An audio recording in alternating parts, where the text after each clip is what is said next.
Hey everybody, it's Buddy Ray, and this is the first edition of Slinging Dirt TV. Most of you know me from Joe's Karting. I'm the former co-host of the Front Stretch on AM 590 Omaha's ESPN Radio. Well, now we've gone from radio to YouTube, and over here to my right is Sport Compact. Well, it used to be Sport Compact. Used to be JP3, Jack Prawl III, or whatever we call you, but now he drives a Sport-Minded Eagle, B-Minded I-80. And Jack, thanks for becoming my new host. Awesome. I'm happy. This is the first show, and it's in the morning. We're a little tired. But the Slinging Dirt TV, let's get right into it. The Slinging Dirt TV, it's going to be all dirt track racing. We don't want to be a super serious show, but we're going to be interviewing drivers, promoters, stuff like that. We're going to do some tours of some of the race tracks. But at the same time, we want this to be a fun show. It's not going to be a negative show. And we're hoping to be on air all the way through the end of October. You got anything to add? Well, I know that we've already been out and done some shots and some interviews and stuff, and we're going to have some really cool stuff coming up. We've got a rollover machine that we brought in that they spun me around and landed me on my head and then pulled me out. And then we've got some other things that are going to happen if you want to elaborate on some of that stuff. Yeah, so to touch on what Jack here had said, we have the rollover simulator. One thing I've noticed is they've had this simulator at tracks and various trade shows, and a lot of you out there may not have had the chance to get into one, so we put Jack here in one, and we rolled him quite a few times, and I think you learned a lot. In this episode, we also are going to be talking to the driver of the 03 Army Sprint car out of Eagle Raceway, Shaylee Bade, and you'll get to see Smokey, and we'll introduce you to Black Betty, but you'll have to stay tuned and watch the clip on that one. So with further ado, what do you think? Well, I think that we should get this show rocking and rolling. Let's do it. All right, with that being said, we're going to talk about this with the video of Shaylee down in Lincoln. If you have a driver, a promoter, anything like that that you want us to interview, go talk to, by all means, email me at buddyj, B-U-D-D-Y, letter J, at joeskarting.com. Of course, it's karting with a K. And then also, one thing that Jack and I thought would be really cool is we have a lot of fans out there. Well, okay, not us, but dirt track racing. I have 3. Well, I have 4. So a lot of drivers out there have fans that want to ask questions. Well, we want to use the show here, the Slinging Dirt TV, as a platform for you fans to interact with us or the drivers. So if you want, email me at work at buddyj@joeskarting.com. Email me a question, and we're going to have a fan of the week. So every week somebody can email me, send me a question. The only thing is that we do want to give you credit for your question, so send me a headshot. We want to know who you are, where you go, what you like to do, and ideally send us a question that Jack and I can elaborate on. So one thing I will tell you here on the first show is we don't want to use this show as a negative experience for dirt track racing. No, we want to have this as to be as fun and interactive as possible. So with that being said, let's get into the rollover simulator. We have a lot of safety issues at the track. A lot of drivers will go on their lid, unfortunately, during the race season. And from a driver standpoint, I know you learned a lot being in it. I learned a ton. You learned a ton. Just things you never think about. It opened my eyes. Oh yeah. So we're going to put Jack in the rollover simulator. We're going to be doing this up at Roger Hayden's shop, Auto Transmatic in Bennington, Nebraska. I want to thank for everybody that showed up there. So tell you what, let's get to it, and we'll show you what we're doing. We're here at Auto Transmatic in Bennington, Nebraska with Kurt Bonner and Joni Maven. And we're going to be testing the rollover machine to give you some do's and don'ts of what to do if you're in an accident. Tell the folks where you're from. I'm from Corning, Iowa, Bath County Speedway. Kurt? And I'm run at Eagle Raceway, run the tow crew out there. Unfortunately, Kurt and I are pretty good friends. I spend a lot of time on the hook of his truck, but we're going to get busy. So go ahead and tell us what we're going to be doing today. Well, we're going to put you in the car today. We're going to simulate a rollover and how to extricate you from the vehicle while you're upside down. You'll have to pull up the steering wheel, turn your switches off. Normal day of rolling over. A normal day of rolling over. That doesn't sound good to me, but let's do it. What we're going to do is we're going to raise you up in the car, okay, the simulator. We're going to rotate you upside down, okay. We're going to bring you down onto your roof, and then we're going to extricate you out to the store here while you're upside down. Sounds great. Let's do it.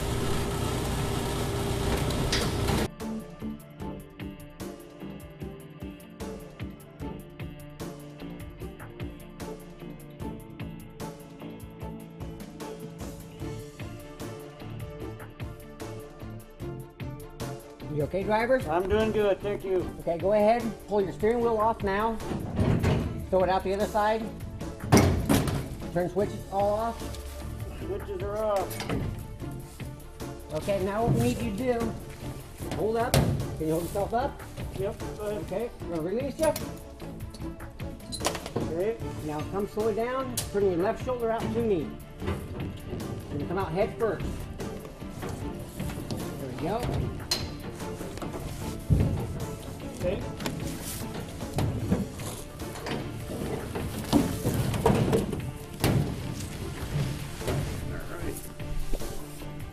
At this point, the EMTs will check him out while he still has his helmet on, neck brace on.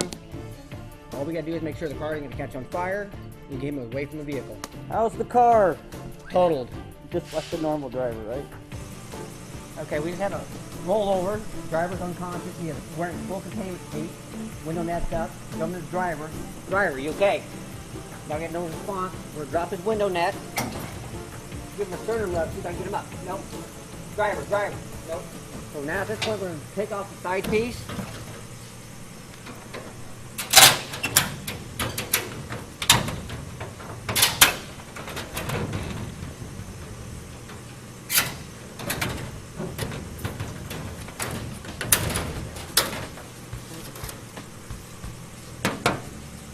Here's where we cut the bars. Dog line, we'll cut the bars here, here, and here.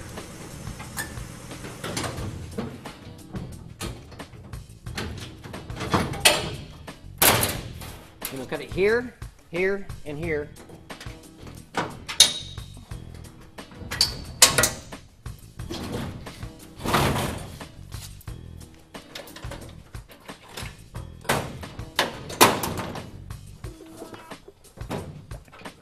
And we'll cut the cage around the seat.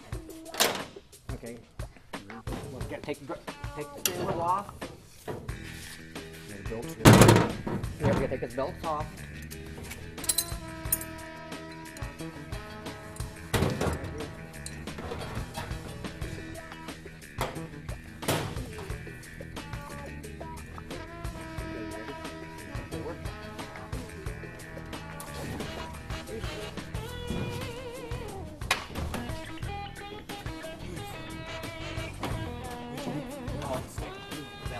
Oh.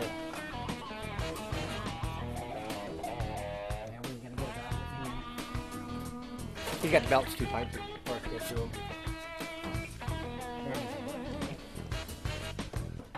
Normally what we do is cut the belts. Right. We're not going to cut these belts, brand new. But we take the seat out and bring the driver out this way so the EMTs could get to him. And that's if it's a containment seat. Containment seat. If it's I not a like tater containment seat, tots. Well, even on some drivers, if they're unconscious, we'll still take them out this way. okay. Have you seen guys with containment seats actually bolting the seats up or mounting the seats different than a standard layback seat? Not really. Not that I've seen. Not that I've noticed. Would it actually be helpful for you guys if guys were to try to say, okay, maybe, you know, this is an idea, but like a shock pin insert. So if this was to happen, you can pull pinch, you can slide the whole seat out. That'd be okay, but then you have to worry about that pin coming loose. Right. And then you got a driver just bouncing around in the car. Well, Jack does enough of that at Eagle, so. So, but having pins in there, it's got a good advantage, but it's got real bad disadvantage. Right.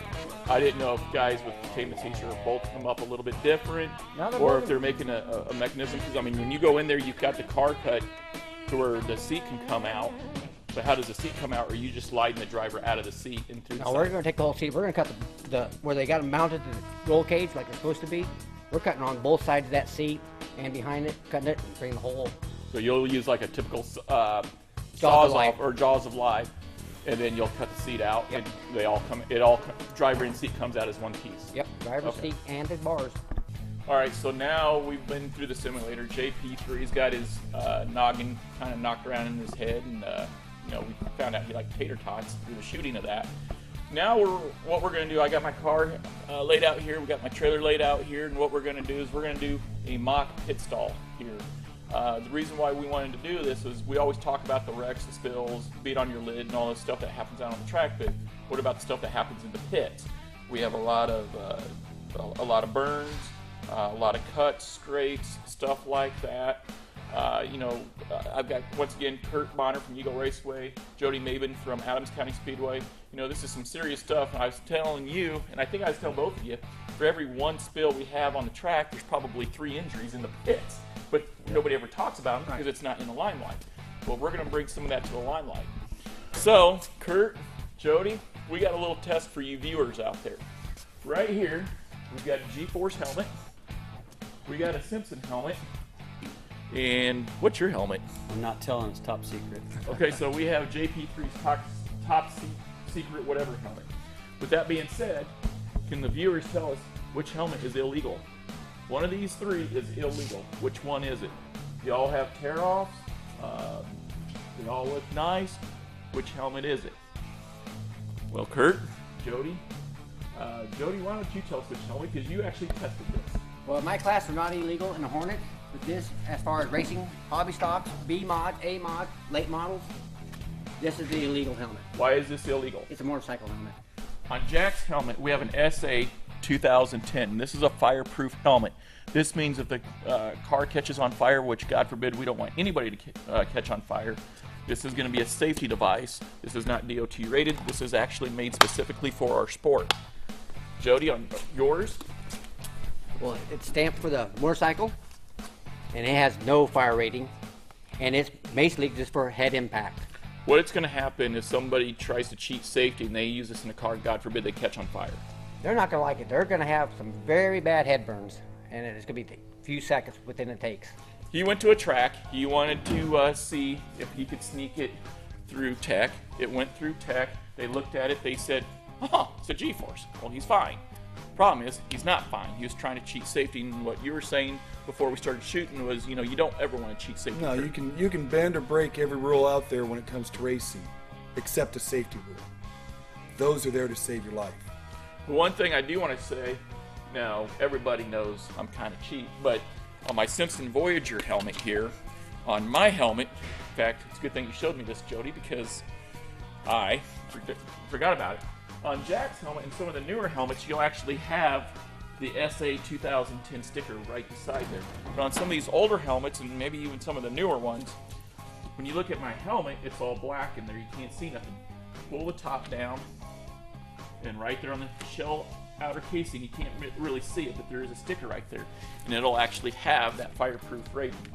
So when you're looking at buying used helmets, used safety equipment, whatnot, make sure that it is fireproof. With the helmets, when you are buying a used helmet, a buddy of mine bought one, and man, you guys chime in on this. Make sure there's no major cracks, dents, scrapes, whatnot. You get a crack in a helmet, it's no good, point blank.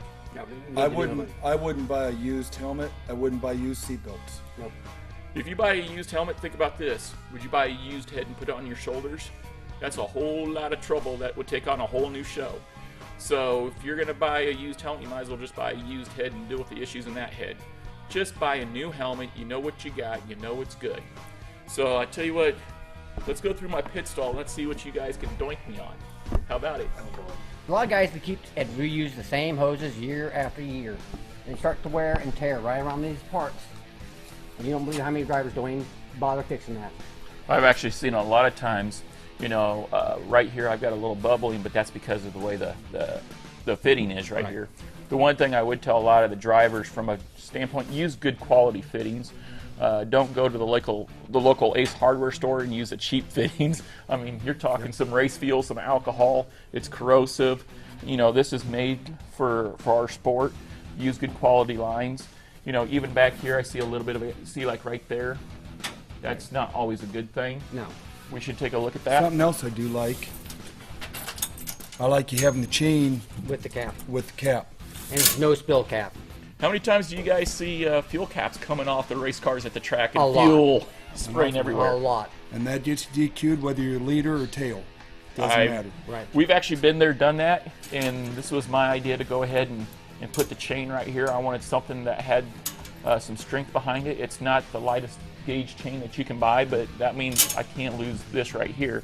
The one thing that irritates me is, like you said, whether you're the leader or not, you can get DQ'd for losing a cap and spraying fuel, but if you're spraying fuel and you got a car behind you with hot exhaust, you're going right into a firebomb. That's right. You don't want that either. Right. That's why there are very few black flag issues that will get the race stopped. Fuel leaking is one of those. You know, if you got a flat tire, you're getting black flagged, they're not going to stop the race to get you off the track usually. Okay? You're leaking fuel, it will stop the race, and you will be off the track. Right. I've actually, unfortunately, been leading the race quite a few times and gotten black flagged for that. You've led a race. One thing I like to look at on mods, I want to make sure your bumper's good. This one actually, buddy, if you need to be pushed by a push truck, you're going to be replacing your whole tail. Yeah, we got to replace that. Yep. Yeah. On a hobby stock or a tuner, what we like to see on both ends is a chain, and this is an Eagle. I don't know that it's every track, but a chain on there that we can pick the car up with, that's strong enough that we don't break. That way we don't have to hunt for a place to find a place to hook to. If you don't have a chain, we may get J hooks out and just throw them under there and hope they catch.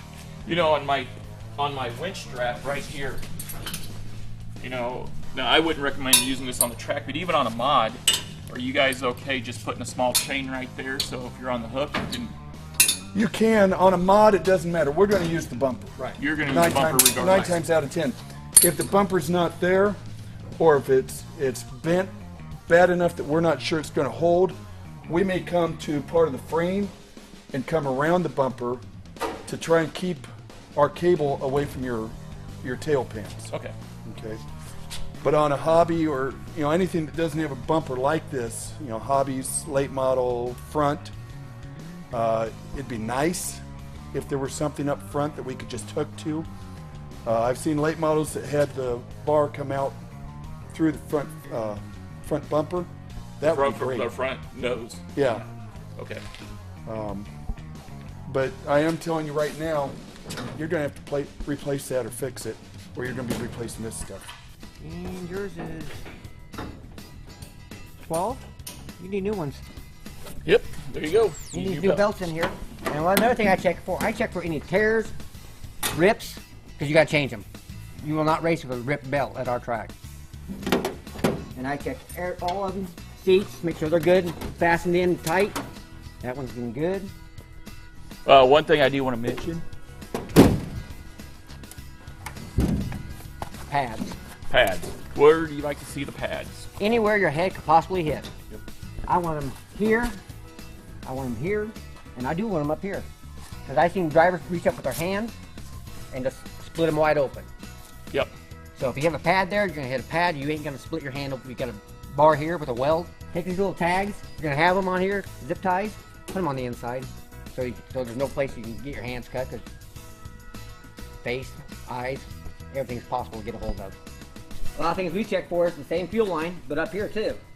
Drivers don't check right here where the goes to the pump and up to the pump. Braided line's probably the best line I like, because they don't seem to tear as bad as these will. Because you get rocks that fly off the track, parts that fly up, don't cut these lines. And a lot of drivers don't pay attention to that. Have you ever seen drivers on the fuel pumps?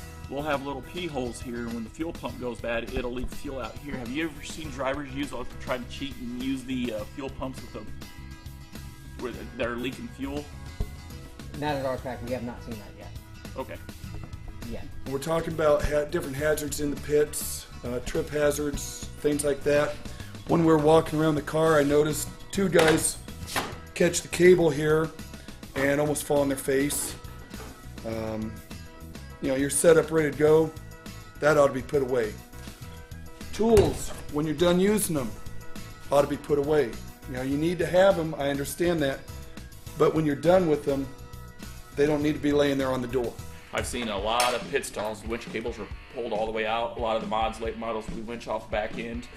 But when you trip over this and you're walking this way, well, guess what's right here? That's right.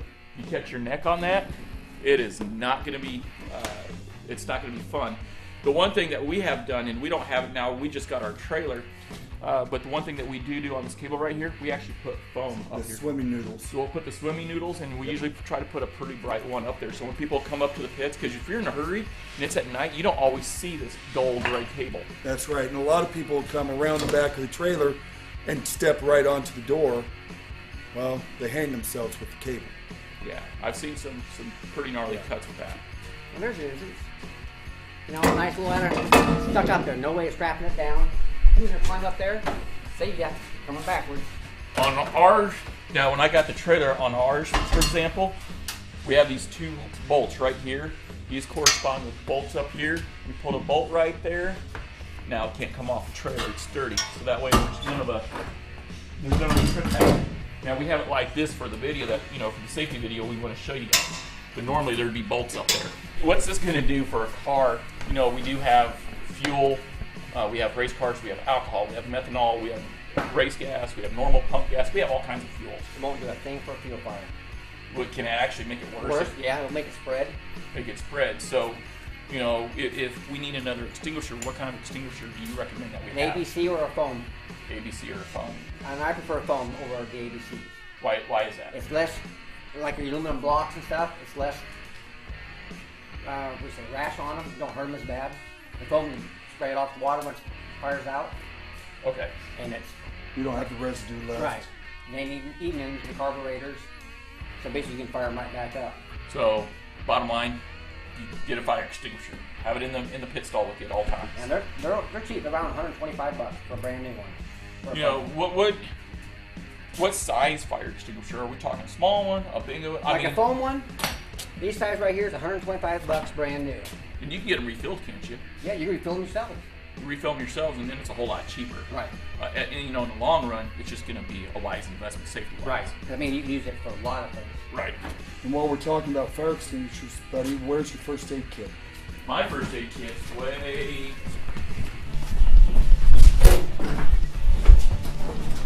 right there with the hydrogen peroxide. How many times have you seen guys get cuts or scrapes or even burns that aren't really bad enough to involve the fire and safety crew, but if you had a Band-Aid or something, you wouldn't be dripping blood all over? Well, the reason why we So- have this, back when my dad was alive, he was old. He had really, I guess, brittle skin, really weak skin, and he would always cut himself on the arms. And you know, Jack has seen it where my dad used to bleed down the arms. You know, Dad didn't want to go bother the rescue squad because it'd be at that moment that he's at the rescue squad, there would be a There's a flip call. over. There's a call on the track. So my wife, Rachel, went out and got the first aid kit. She bought the peroxide. We usually have a big bottle of ibuprofen. You know, we are around exhaust gases, stuff like that. In that, we've done, you know, we've gotten into this thing a lot. In fact, I can tell you that there was a whole lot more to it than this. And we actually need to refill it this year before the 2015 season takes off. And I think Rachel and I have talked. We're actually going to get a lot bigger one to cover a lot more. But once again, we're getting our trailer situated. But yeah, it's up in here. And a lot of times we'll actually put it at the end of the trailer because you never know at a moment's notice when you might need that.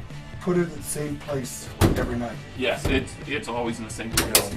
That way, just like everything else, if it's always in the same place, you know where to go when you're not thinking. Right. What do you guys look for on fire suits? I look for any rips, tears, fasteners. I mean, I've seen a lot of them. I got one too, where the zipper's ripped out. Now, at your guys' track, you show up with a suit, zippers ripped out, you got holes the size of Texas in the knees. Are you letting them race? You're not racing. You're not racing. How about you guys at Eagle? What's the typical mentality at Eagle? They're not supposed to race. You know, even gloves. But I've seen guys that are racing with gloves that have rips all the way down them. You know, you talk about gloves. There we go. I mentioned earlier that anything a driver throws out at me, you know, as a tow crew, we're going to keep. Well, I actually had a driver throw gloves to me. He came down to get them. I wouldn't give them back. You know why? He threw them at you. No, they were ripped up. Oh, they were all ripped up. I told him they weren't safe. You ain't getting them back. What do you guys think of those shoes? I don't know if you can zoom in here, but look at that. My question is that going to protect your foot in a fire? Nope. I'd say it's time for new shoes. Yep, that was one of the very first things. I wanted to showcase this. I mean, you can put your finger, and I've seen a lot of drivers do this. I've seen or heard the excuse, well, they're broke in, they're comfortable. Yep. Great. Well, I would much rather have a tight pair of shoes that I need to break in versus not having a foot because I had to amputate it because I did this and my feet burned up. Generators. This is one thing I want you guys to talk about. We've had generators now. I would think anybody has got to understand this. Of course, the fuel goes right up inside here. There was an instance at a track, 2014, a generator was running, so the pit crew thought they'd be cutesy. They took their fuel while the generator was running, filled it up, it overfilled, hit the exhaust, and it ignited. Well, they did this inside the trailer, and one of the guys, he didn't pass away, thank God, but he was severely burned. Over, I think, 60% of his body. Stayed in the hospital for a few months at a time. Would you guys rather see him be outside? Outside in front of the trailer. First off, you shouldn't run a generator in an enclosed space. So right there, it ought to be outside. Anytime you fuel, make sure it's cooled off. Don't fuel it when it's hot. And I know this is easier said than done. And never fuel it inside. On gas cans, here's a good one. Try one for no cap on them. If it's full of fuel, you're driving around, it's going to spill. It don't take much to walk in the camper. You got nice little lights on. Take one spark, and the whole thing's up and flash. Shut offs and caps. But you as a driver, what happens if fuel gets tainted and you actually finish top 4 to get teched? A lot of times you're going to get sniffed. That's right. And if something dropped down in it, I like these, and it makes sense for ease of fuel. But what happens if that gets rubbed on the wrong stuff and it's now in your tank? You're going to get DQ'd because it doesn't stick out properly. It doesn't That's pass right. tech. That's right. So yeah, make sure you got shutoffs, and if it were me, I like it for ease of fuel and chance of not spilling, but you're taking a risk. So we're back in the studio. Jack, give me your thoughts on being in that simulator. Well, to be honest, it was a real eye-opening experience. It was a controlled environment, as you saw in the video, but it really made your mind think about your own stuff. Now, obviously, it wasn't my seat, it wasn't my belts, it was my helmet, my suit, all that kind of stuff. But so the seat wasn't quite as tight as mine would be, or the belts. But I did go home and check my stuff right after we did that. I was wondering if you did that. Because, making sure everything's tight. And they've changed the rules of where seat belts are placed and all that stuff. So obviously you need to check with your IMCA or NASCAR rules or whatever sanctioning body you use to make sure that those are mounted right. So that, because there has been accidents in the past where rear ends of cars have been tore off and the seat belts are connected to the part of the car that's tore off and drivers are getting hurt or killed. And so really, really think about that. Loose stuff in your cockpit, that was obviously a big one because we turned that thing upside down and I was getting showered with dirt and bolts and everything else. So I noticed when they were rolling you over, like one of the A-pillars came loose, there was nuts and bolts falling out of the car, and I was like, well, this couldn't get more realistic. Yeah, it was pretty intense. And then also the other big thing was the spacing between your body and the seat. When you went upside down, there was just so much more room than you think. Those belts would hold you in there tighter than that, but they don't. They must stretch, or you just feel comfortable where your body's slouched a little bit or whatever. But, it was good. And, it made me look at things like my neck ring, where my head would tilt back and forth, how far, if I was to have a head-on impact, something like that, how far does my head snap forward? Now, obviously, you made a step further this last week when we went out and shooting some things. We went over to Speedway Motors, and Bud decided to get him some new safety equipment. So why don't you elaborate on that? Yeah, when I was watching Jack in the rollover simulator, I was, even when you were rolling over side to side, I could see your head going this way. And believe it or not, I don't know if you've noticed this, but when you were rolling, there was some forward lateral movement there. Oh, yeah. And that got me to thinking, I don't have the strongest neck, and I've only got 6 brain cells left in my head. So I want to protect, my brain cells are an endangered species right now. So with that being said, when I went down to Speedway, I did buy a new Simpson helmet, and I did invest in a good Hans device.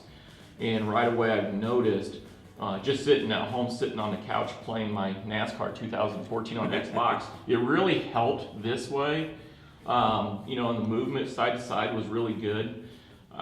So we're pretty excited about that. I'm a little nervous about how it's gonna feel when I get in the car for the first time, which some people say, you ain't gonna notice it. Some people are like, oh no, you'll notice it, but you'll get used to it really quick. Have you practiced getting in and out of the car with your helmet and Hans on? Because that's one thing that has happened in the past Yes. with us is, most guys get into their car with their helmet off, then they put their helmet on once they get into the car. And if you ever get in a rollover situation, that was one thing I found out, is trying to get out with your helmet on is a whole different deal. Yeah, it's not easy. That hole got small real quick. I got a big head to begin with, and you throw a helmet on that, and it's like really tight space. The one thing I want to give Speedway Motors, how much do you really know about a Hans? Because I didn't know much about it. All I knew a Hans came over this one, you've got a big paddle behind your head. And so I knew there was different style of clips and tethers and stuff like that. Well, when we went to Speedway, Eric McMillan and Kyle Dumpert, both racers, set me up. Eric McMillan installed the Hans, and he went through, you were sitting there, he went through and educated me on the tethers and whatnot. So on my Hans, I have what I would consider a quick clip, and you just take the tethers, you pull down, that's all there is to it. 2 fingers pull down, it releases the helmet from the Hans, and then I can get out of the car.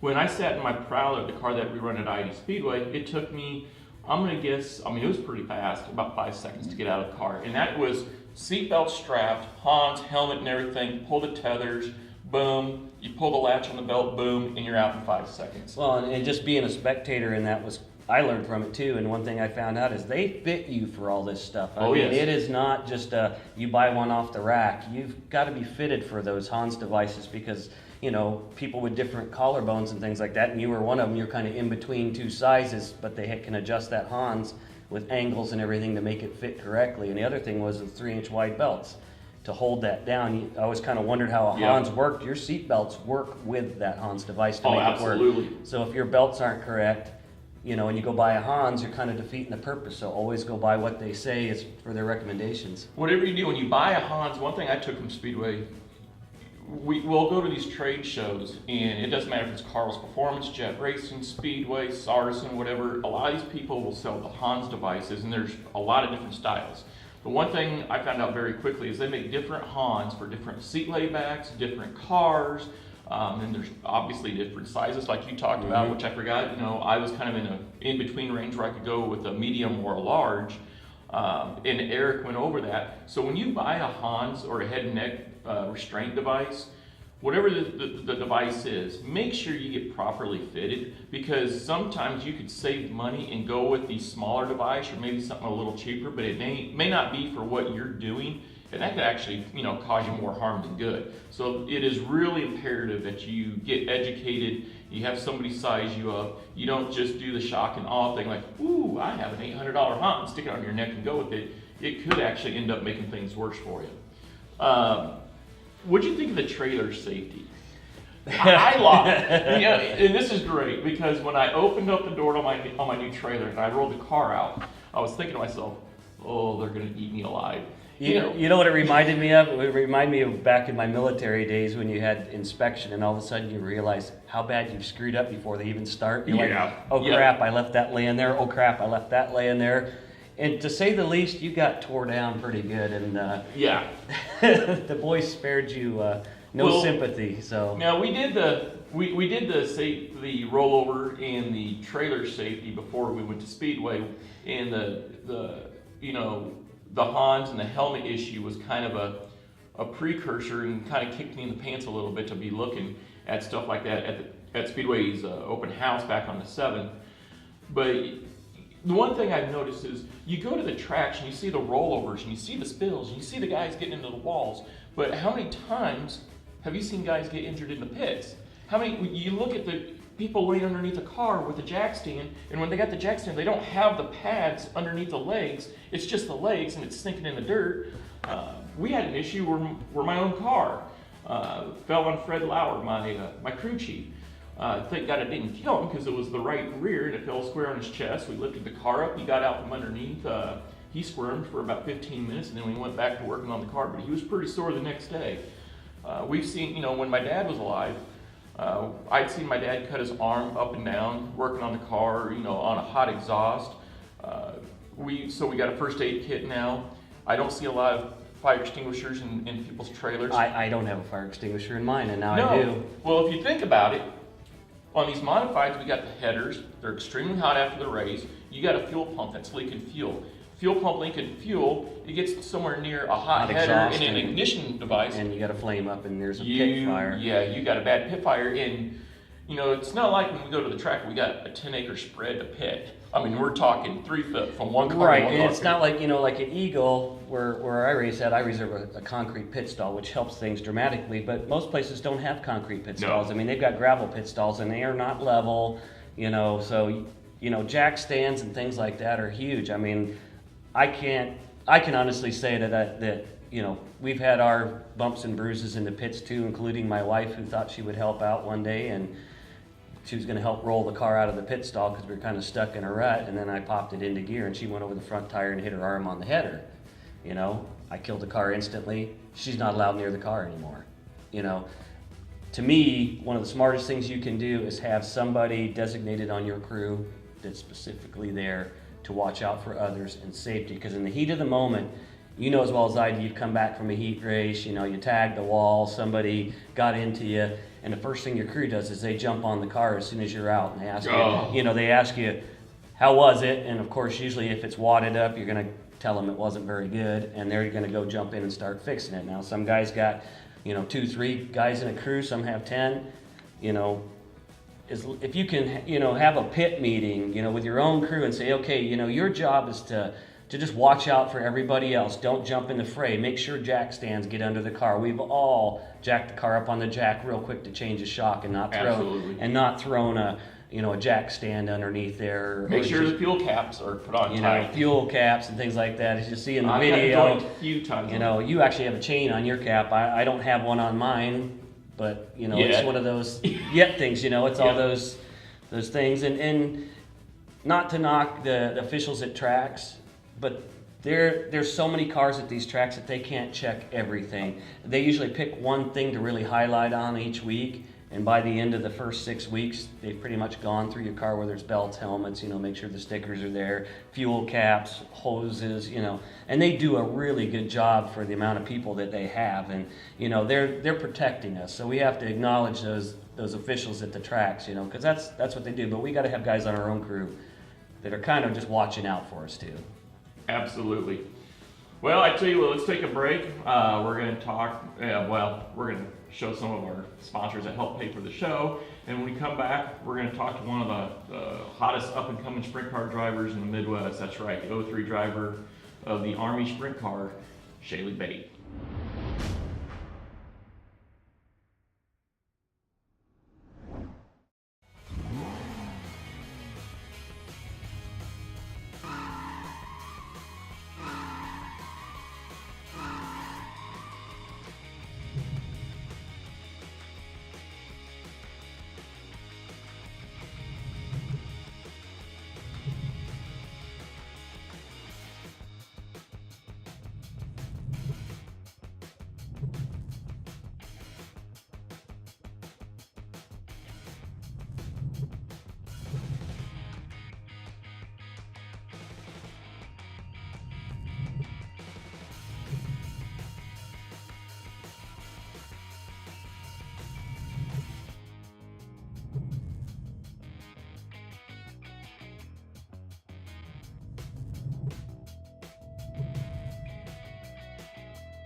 Welcome back to Slinging Dirt TV. We got JP3, Jack Prawl, or as I call him, you're Mr. Behind Me on the track. Yeah, right. Yeah, okay. I'll take you 4 wide. Sure.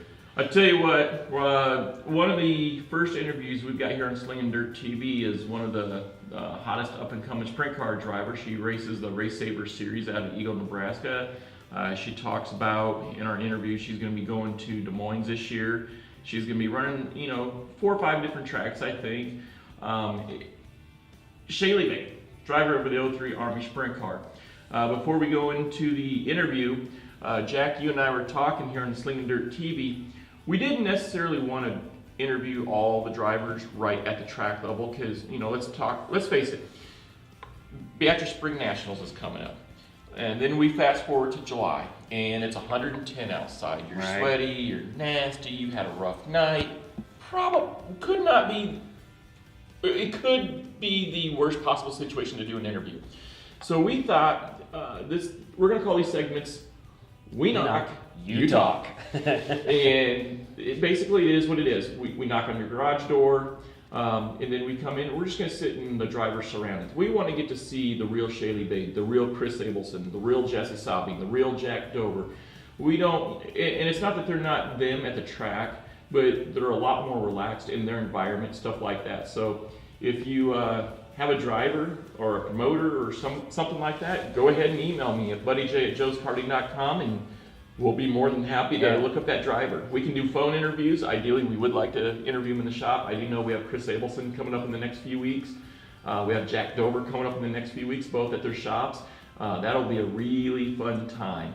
So yeah, and you never know. We might just stop by unannounced and knock on your shop door because we know you're there and because we know you. And we want to get interviews from drivers of all classes. We want to, yes. That's one thing that we want to do with the show is we're not trying to specialize in one track and we're not going to do track results. We're specializing in the drivers and the fans and how we interact with each other and just share the whole racing experience. So, you never know. We may knock on your shop door and just because you're a little lowly sport compact driver doesn't mean anything. You're just as important as the rest of them. Well, yeah, without the drivers at the track, we don't have a track. Without the track, we don't have a sport. If we don't have a sport, well then all this is for nothing. I just went blank. Yeah, that's those 6 brain cells at work. I'm down to 4.5. All right. Well, let's go. Go ahead. The results. That's it. So with the results, we're not going to showcase a lot of races. If you're coming to the Slingin' Dirt TV to watch A features, heat races in their entirety, ain't going to happen. I don't ever see that happening. I think we both agree we don't ever see that happening. If you want results, go to the track. The drivers and the tracks work together to bring you an awesome form of sports entertainment. We are sport entertainers. Well, we ain't, but everybody else at the track are. We're just there for clown resourcefulness. Humor relief. Humor relief. That's it. Humor relief. So go to the tracks, watch the races if you want to see results. We just wanted to showcase all drivers, and you didn't say, or you could have said it any better. We don't want to favor one track, one driver, one series, one class. We want to spread the love around. So once again, if you got a driver or somebody you want us to interview, by all means get a hold of us. I don't know if you've noticed, but I'm not too hard to find on Facebook either. So I know Jack. You're an attention whore. We all know that. An attention whore, really? What am I, like Anna Nicole Smith now or something? Well, with a scraggly beard from Counciltucky, yes, you are. Well, outside of that, yeah, I match up perfectly. So with further ado, let's go and let's talk to Shaylee Bade, driver of the 03 Army Sprint Car. For all the viewers out there, we got Jack Prawl III, B-Mod racer from I-80 Speedway. We got the infamous Shaylee Bade, the 03 Army Sprint Car driver from Eagle Raceway. Her crew guy, Dick, and of course everybody knows who I am, Buddy Ray. So if you viewers out there have a driver that you'd like to see, email me at buddyj@joeskarting.com. We're actually getting ready to open up our own email for Slingin' Dirt TV. So with further ado, Shaylee, how's it going? It's going good. So, Jack and I were talking, we were coming down here. Last year, you had to win Beatrice. You had a really good run at Eagle Raceway. I don't think the year started off quite as well as what you anticipated, but at the end of the year, it got a lot better. Yes. How do you build on that success going into 2015? Well, you basically build from it. At the very beginning of the year, we're still new to the whole sprint car series. We've done the mini sprints, so that's a lot more familiar with us, and getting into these, you can't take information that you know from the micro sprints to the sprint car.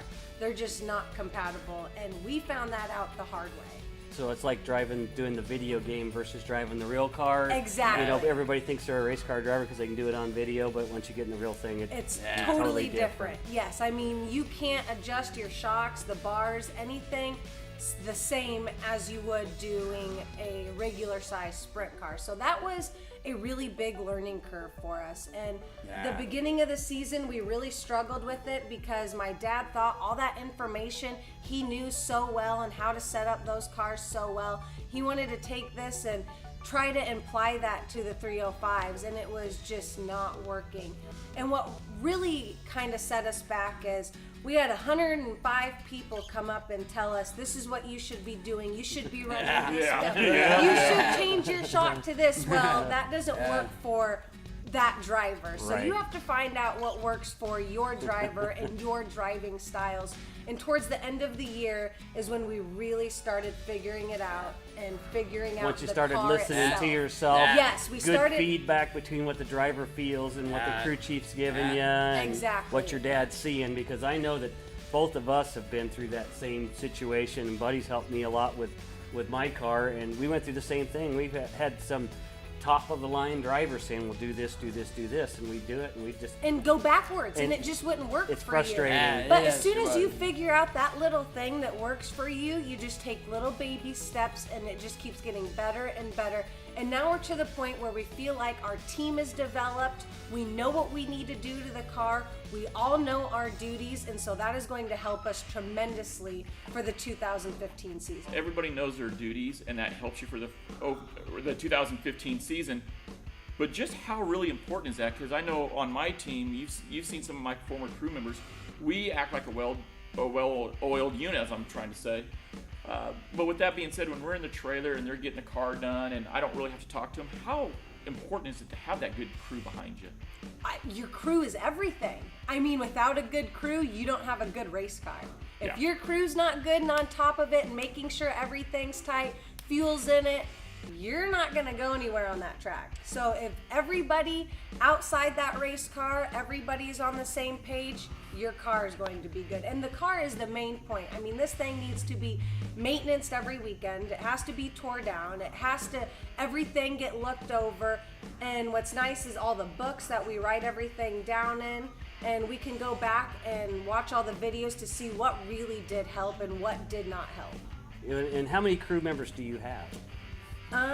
Well, from our first year to this year, our first year, everybody said that we were over our heads and this was going to be very hard for all of us coming from mini sprints. So we had like a good 12, 13 people the first year.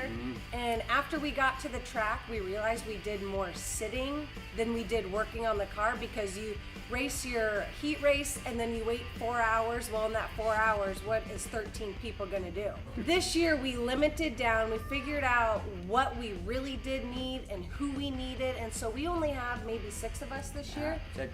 This year in 2015, where all do you plan on racing? We will be running our weekly Eagle Raceway, and also since the Race Savers are still so new, more tracks are now opening their eyes to the Race Savers when before nobody knew exactly what they were. So now we get to travel to 3 more tracks. We get to go to Beatrice, Columbus, and Rising City. And then we will also go back to, where'd we go in Iowa? Des Moines. Yep, State Fair in Des Moines. So we'll also go there again. So with everything that's building up for 2015, what's the biggest thing that you've changed in your operation from 14 going into 15? I guess the biggest thing is going to be the obvious, which is going to be the car. This is going to be our brand new Triple X. Everything on the car is going to be... So now the crowd's gonna be doing this up in the stand. Yes. So when you're seeing Eagle on the high banks and she's passing cars, start doing this. That's Triple right. X. It's right there. Triple X. So tell, this is, now you say this is brand new. Is this a 14 or a 15 model? This is a 15. 15. I mean, everything on this car is brand new. Nothing has touched dirt yet. So I know everybody's got a name for their car. Do you have a name for this car? We do, and this is actually going to be one of our special cars. This will be what I would call a limited edition. She will be called Black Betty this year.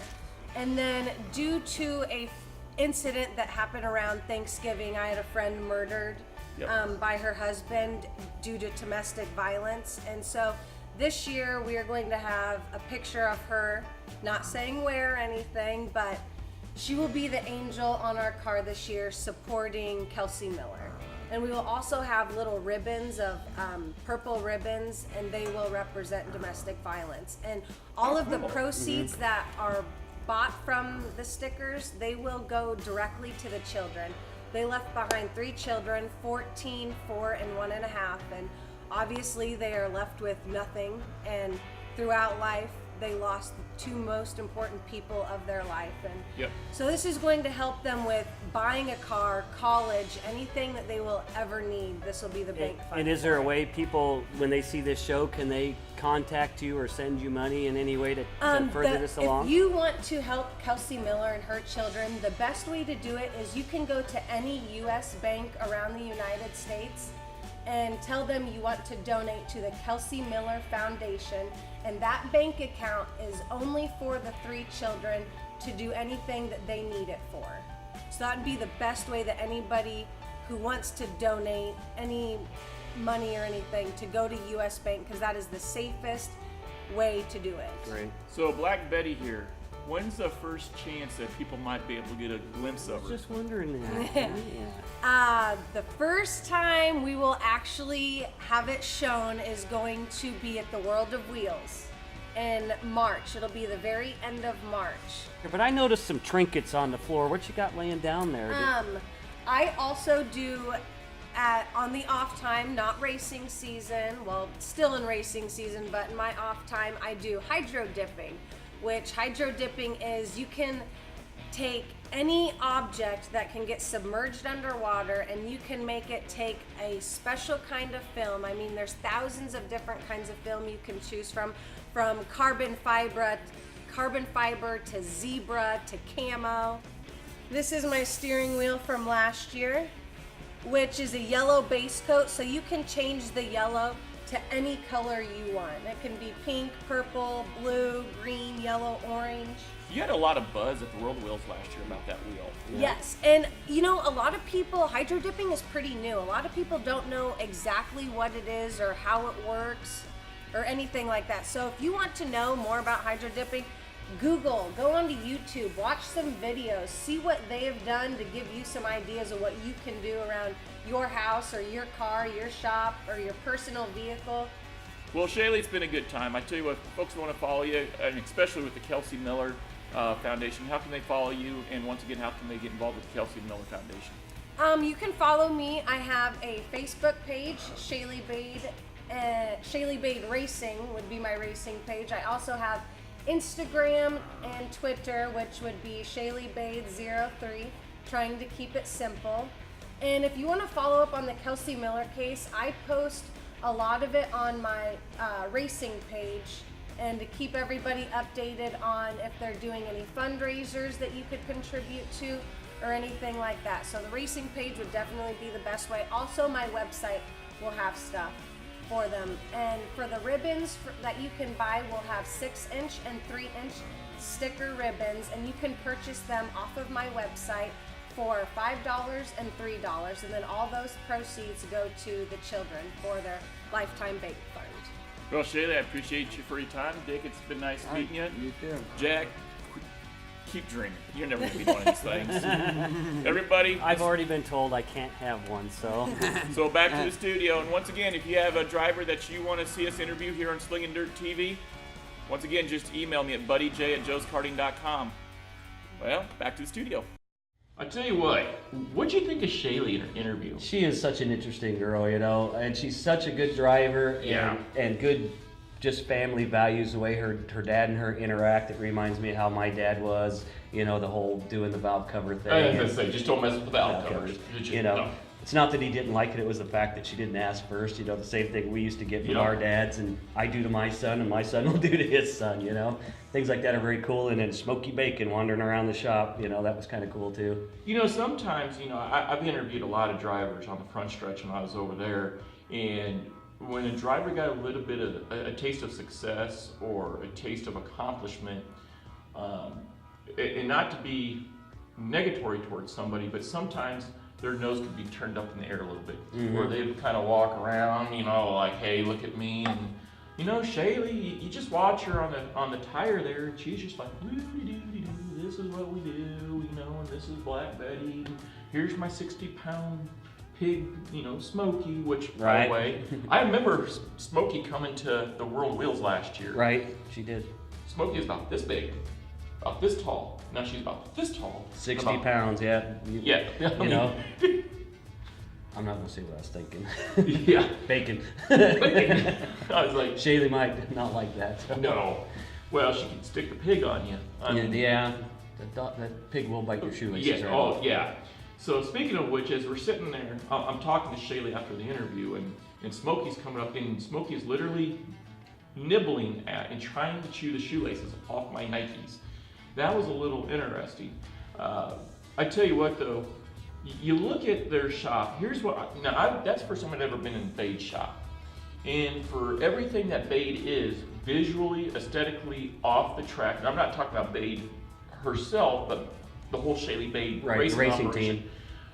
I would have figured we'd be talking, you know, in a 60 wide, 40-foot long race shop. I had the same impression Yes. too. You know, you see that's the crazy thing about racing. You know, you go out there and you see, you know, drivers that are high profile. They go up with these big haulers, and you know they've got multiple cars and crews and great driver suits. And then you go visit them, and they're in a little rented shop that's 20-foot long and 15-foot wide. Don't get me wrong, her shop is nice. I mean, I'd heated. like to have her shop. It's heated. I like that. Yeah, it's heated. I like that. It's got quite a bit of room. I was just envisioning something like a miniature Hendrix organization. Right. You know, and that's one of the nice things on the We Knock, You Talk segment is we get to take you into their shops, their surroundings. So when you, like you said, when you see these great big toters and haulers, that doesn't necessarily mean they got that 60 by 80 shop. You know, they make do with what they got, you know, so I found that really almost inviting, actually. Well, Because yeah. I could relate to a shop like that. Absolutely, it's no different than your shop or my shop, except It's nicer than... Your shop is nicer than my shop. Well, I have a 2-car garage. You have, like, Prawl Industries. I mean, No. You're like the redneck Tony Stark. I got a 30 by 40 pole barn with a wood stove in it. Come on, don't give me Well, that. you have heat then now, don't you? Enough to warm your hands. I have a missile or a bullet heater, 175,000 BTU for a 20 by 20 shop, and trust me, I ain't feeling no pain after that thing runs for about 10 minutes because of the exhaust fumes in it. Yeah, well, that just goes to show you that these drivers, they can come from any background, Absolutely. any shape, any form. You know, some of us have the rickety old open trailers, some of us have enclosed trailers. Doesn't matter, when it comes down to, just like Bade Industries, when they get on the track, they try to improve. They use the information they gather from other drivers and from themselves and what they learn, and they put it to use, they improve, and you get that first win. You remember your first win. I remember my first win. You won? Yeah, I won. Oh, okay. All right. I just want to make sure. Yeah. Well, that was in the Sport Compact, right? Yeah. Were those race cars back then? Yeah, they were. Okay, I didn't know if there was race cars. Well, Just they're street cars with the duct tape. Well, number they're on them. cars you race. Oh, okay. But I've moved up since then. They're cars that you race, but they may not be considered race cars. Right, okay. Oh, okay. All right. Just one. I tell you what, the other thing about Shaylee is that hydro dipping that she does. Oh, isn't that cool? That I actually looked up hydro dipping. You see these $2,000 paint jobs on some of these big name drivers, the actual paint jobs on the helmets, and then we have the all too familiar wrap jobs on the helmets. Well, let's get real here. In dirt track racing, the drivers are always throwing their helmets, which is not recommended. But drivers, oh, shut it. So the drivers are throwing helmets, the helmets are falling out onto the rocks, they're getting dinged around in the roll bars, in the halo or whatever, and so they get a lot of scratches, scuffs, and stuff like that. So the one thing Shaylee didn't go into, but I wanted to research a little bit more, was how tough is hydro dipping? How tough do you think hydro dipping is? I've researched it too because I had thinking about doing that myself because it was so freaking cool. You know, yeah. and you can do anything with just about any shape but you only get one try when you go to do that dipping. You know, once you mess it up, you're messed up. But you know, it's critical. But there's so many shapes and sizes and cool things you can do with it, and it just screams race car. Oh yeah. Well, when I researched the durability of hydro dipping, and I talked about this with Shaylee a little bit via text message, there was a mask. I don't know what kind of mask it was. It just looked like a generic mask.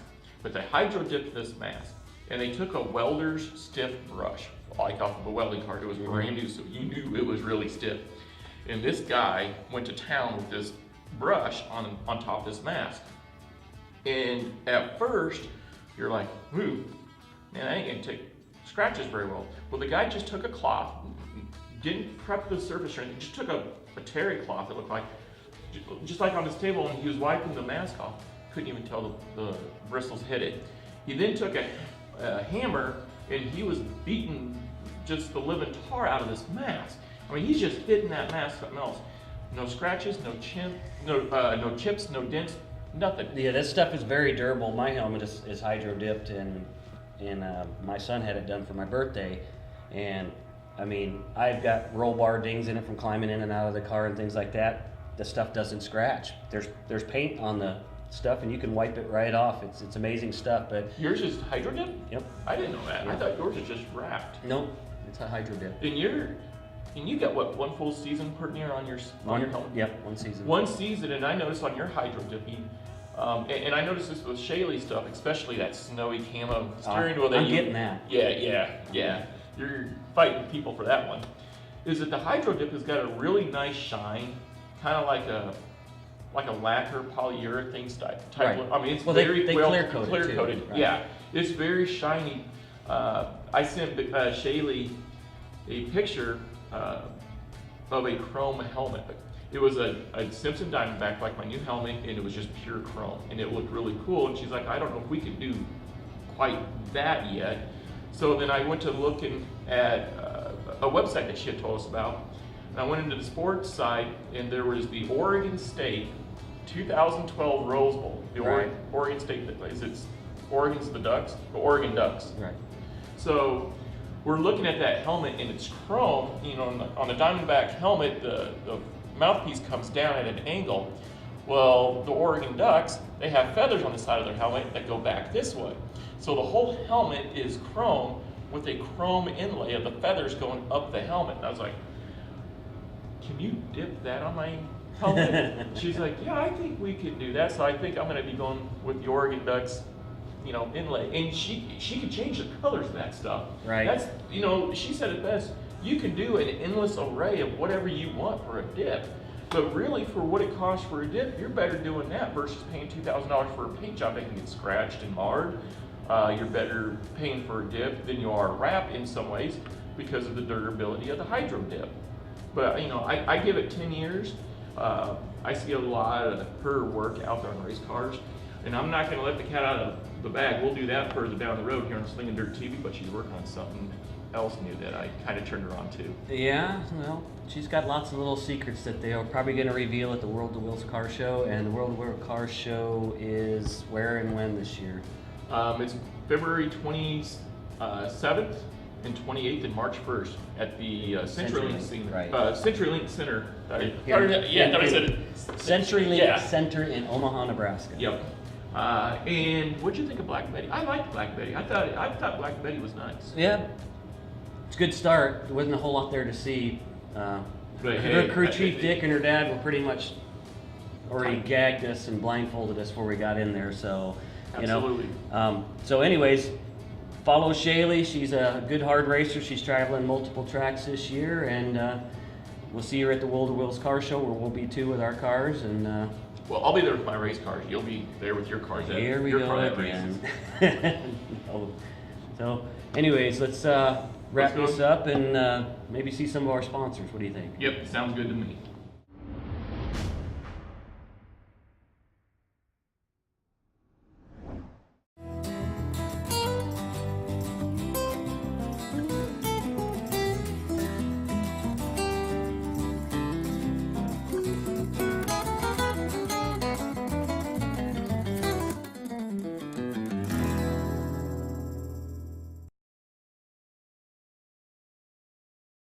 Welcome back to Slinging Dirt TV. It's Jack Prawl III, or JP3 as we're probably going to start calling him, because I'm too lazy to say that entire long Jack Prawl III, so just JP3. I'm good with that. You're good with that.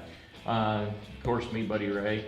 One of the other features that we're going to be doing here, actually we're going to be doing several features. Yes. We're going to be doing several features. Before I introduce the next big feature, who's actually one of our sponsors, some of the things that we're going to do here, from time to time, we're going to be doing a Joe's cam, and it's going to be a street style cam, where I'm going to have a part. You don't know when I'm going to do this. You don't know who I'm going to do this with. This is sounding bad already. But with that being said, I'm going to have a race car part. I'm going to walk up to you, and I'm going to ask you what this part is. You're going to get 3 chances to guess. Right. Yeah. 3 chances. Nothing to spare. Nothing to spare. 3 chances. If you get on the first try, you get 3 races to Joe's karting. If you get on the second try, you'll get 2 free races to Joe's. If you get it on the last try, you'll get 1 free race to Joe's. If you don't guess it correctly at all, you're SOL. It's just the way it is. And sometimes, according to the guy that we're getting ready to introduce, sometimes in life there's winners and losers. Yeah. There's no in between. There's no participant. No gray area. Yeah, no gray area. You're either a winner or a loser. Somebody won the race, 23 of us lost the race. That's the way it is. You don't get a participant ribbon for participating in a race. Yeah, we're not about that. Man, if I did that, I'd have to put an addition onto my house for all my ribbons. I mean, that's just the way it is. Yeah. So we're doing the Joe Street Cam. Term of the day. We're going to be doing the term of the day, and we might even do one today here a little bit later on. I think we should. I think we should, yeah. So we're going to be doing a term of the day.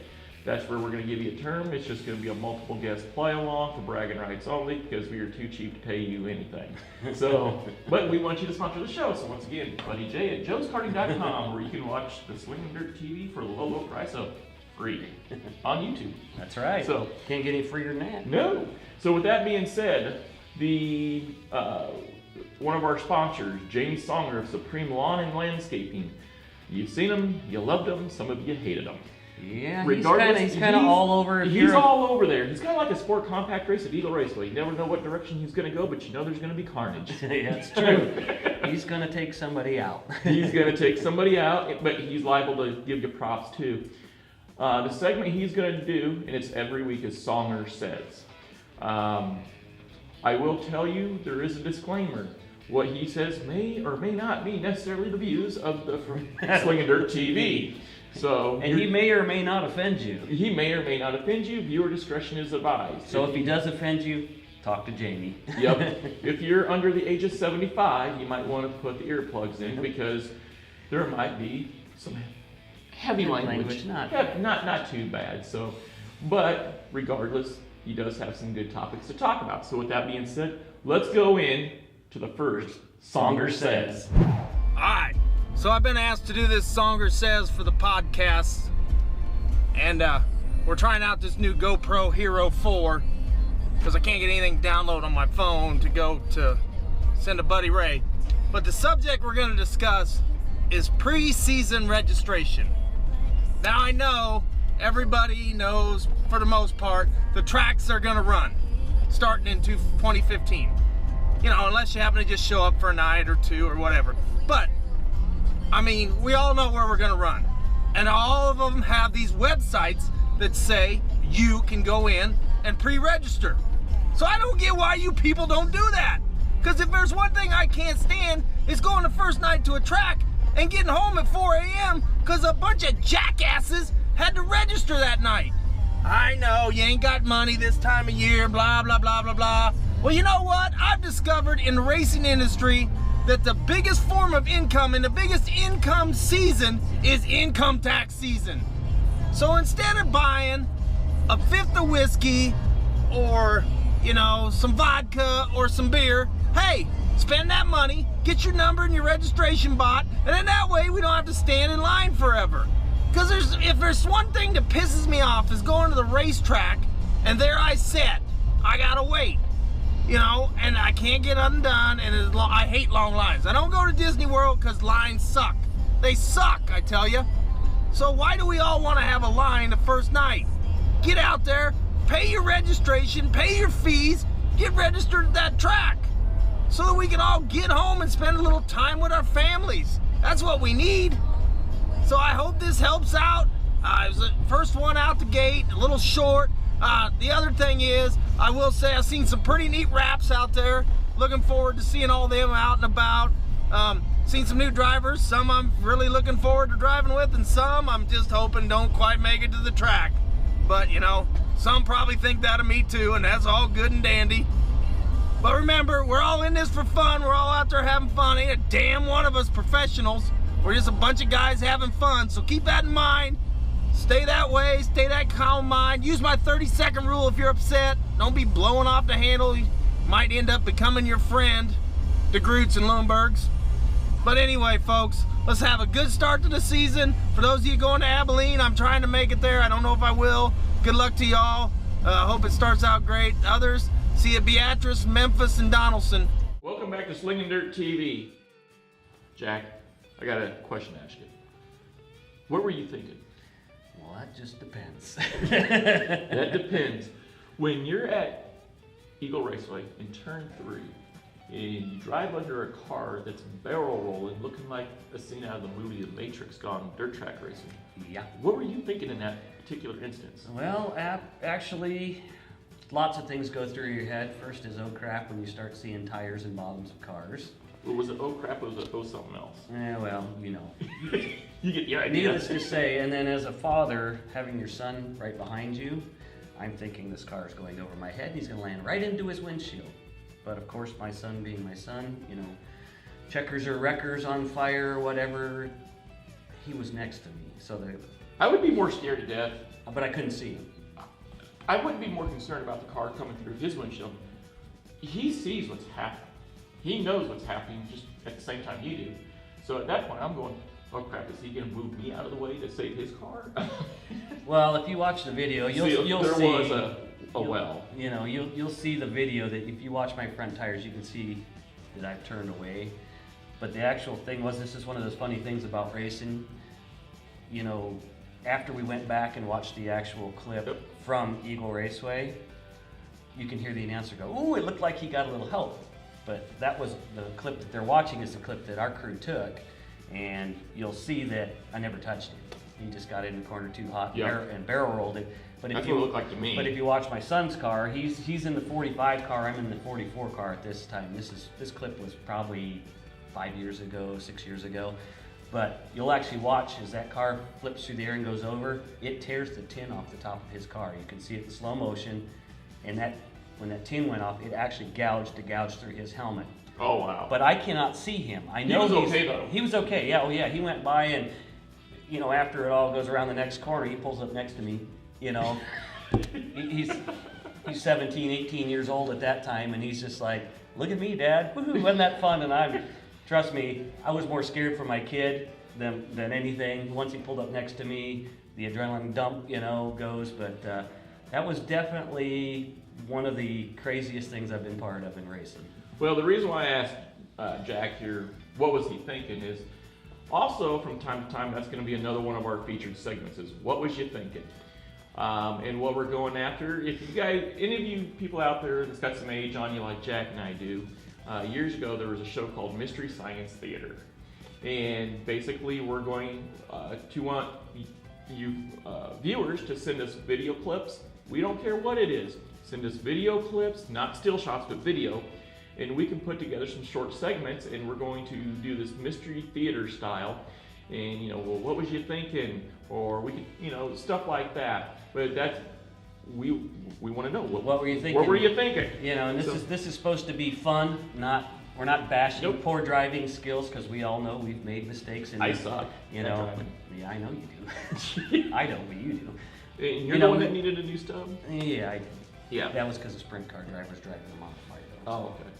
Not my fault. It's always the other guys. It's always the other guys in driving. You know that. You're good at that. Yeah, yeah. But anyways, we're gonna get back to having fun with this. So if you send in a clip, we're not gonna harass anybody. We're going to try to, from our point of view, put ourselves in that car and try to guess what were you thinking. It'll be fun.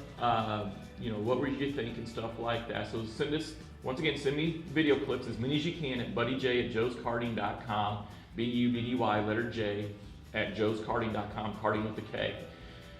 Another clip that we're going to do from time to time, we're going to do one right now. During break, we were talking term of the day. That's right. That's right. And it, you know, I have a term I'd like to start off with. well, and we're going to explain to them first what terms are, because dirt track racing kind of has its own language. If you've been Yes. around it, if you're a fan, it's one thing. If you're If sitting you're in a the stands, driver, it's you'll hear another this. thing. Yep. But if you walk through the pits, you hear drivers spouting off all kinds of things, you know, wedge, you know, stagger, Last time I whatever. heard anything about wedge, I was in high school and I was getting a wedgie. Yeah, Um, well, I had to take years of understandable. psychological treatment for that, but anyways. All right, so what's your first word Term of the day. We hear this in the stands quite a bit, and us drivers, we either hate them, well, we hate having them done to us, but, you know, we like doing them to other drivers, is slide job. So what do you think the term slide job means? Now this is a multiple guess, play along for bragging rights only, because once again, we're too cheap to pay you anything at this point. So option A, slide job is something you do with your date on a late Saturday night. Ain't happening in our household. No, too old for that. Yep. Option B, a slide job is when you go underneath a car going into the corner and you come out in front of it, coming off the next corner. Or C, the newest country line dance at your favorite redneck country western bar. Well, I you know, I'm gonna go with the slide job. My answer would be, you know, country western dance, maybe. No? At my age, I want to be letter A with my wife, but you never know.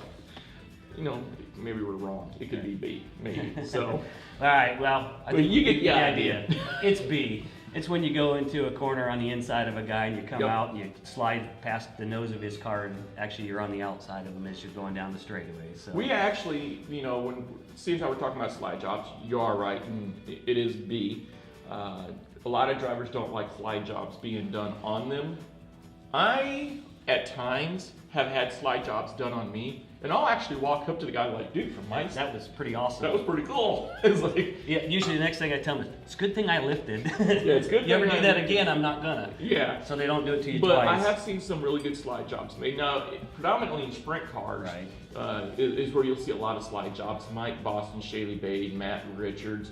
The sprint car action out of Eagle Raceway.